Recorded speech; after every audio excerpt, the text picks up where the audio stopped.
love, justice, respect, equality, kindness, compassion, equal in dignity, and rights.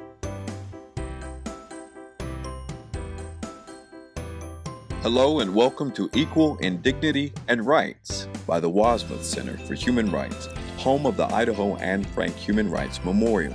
Today, you'll be introduced to another person of influence whose words are also etched into the stone of the Idaho Anne Frank Human Rights Memorial. At the end of this video, we'll prompt you with a few questions that will get you started in today's virtual journal entry. Remember, there is no right or wrong answer to what you write. You are human, equal in dignity and rights.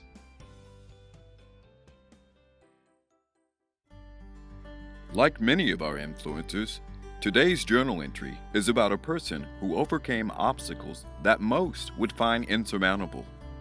Her name is Helen Keller. Helen Keller was born on June 7, 1880, and passed June 1, 1968, at age 87.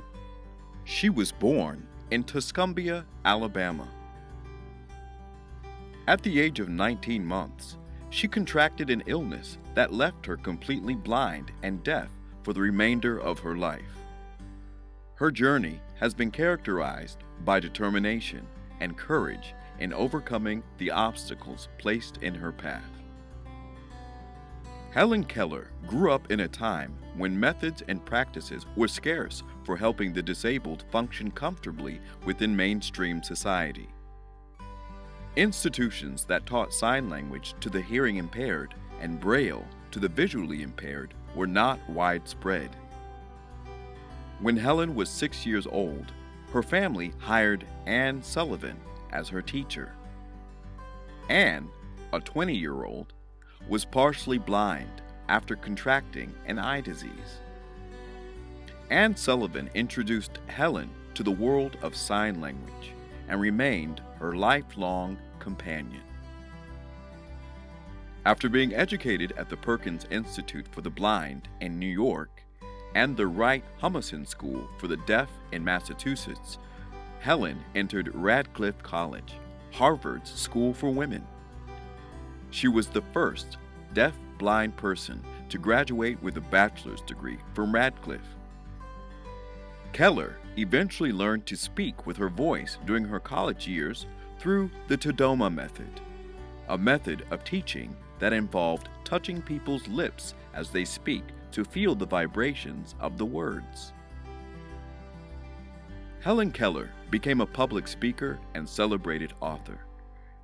In 1903, she wrote an autobiography called The Story of My Life, describing her experiences, which included learning for the first time what words really were and the methods Sullivan used to help her read Braille and raised type.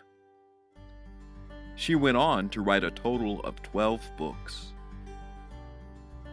Helen Keller's unique story and her ability to communicate her story prompted national interest in her as well as in the rights of people with disabilities.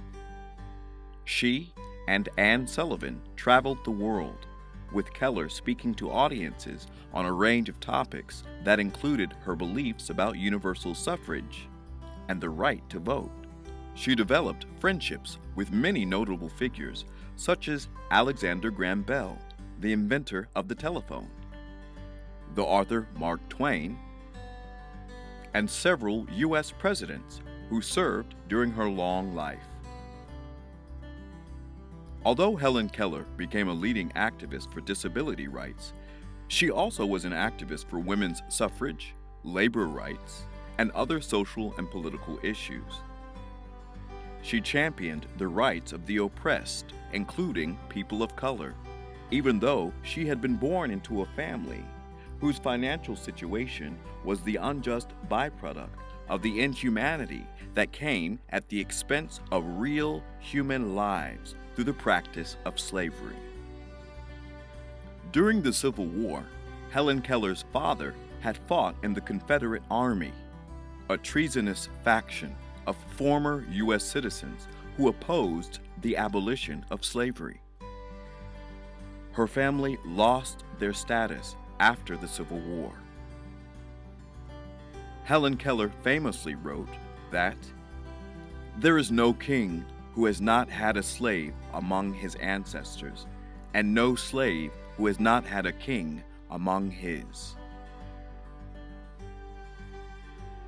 In 1920, Keller was a co-founder of the American Civil Liberties Union, the ACLU, a proponent for individual freedoms protected by the U.S. Constitution.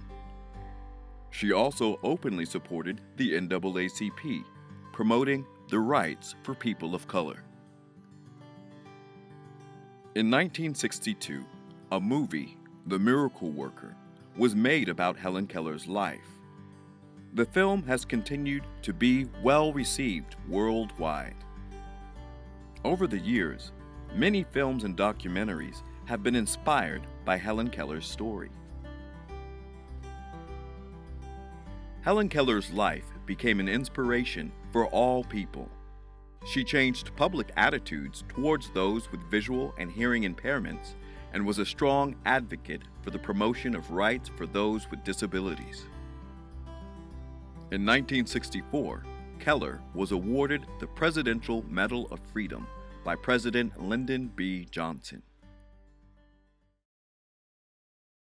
Science may have found a cure for most evils, but it has found no remedy for the worst of them all: the apathy of human beings.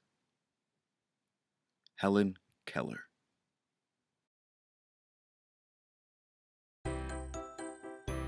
Now it's your turn. No need to wait a single moment. Through the Schoology portal, we've left a space for you to record your thoughts. You may want to pause the video after each question to give yourself some time to write. There are a total of 3 questions. Here are the questions to help get you started. In Helen Keller's quote, she says, "Science may have found a cure for most evils, but it has found no remedy for the worst of them all, the apathy of human beings." What does the apathy of human beings mean and look like to you? What do you think could be a remedy for the apathy of human beings? Today, what are some examples of disability rights that made life better and more accessible for everyone? Take your time. Remember, this is your journal, your diary.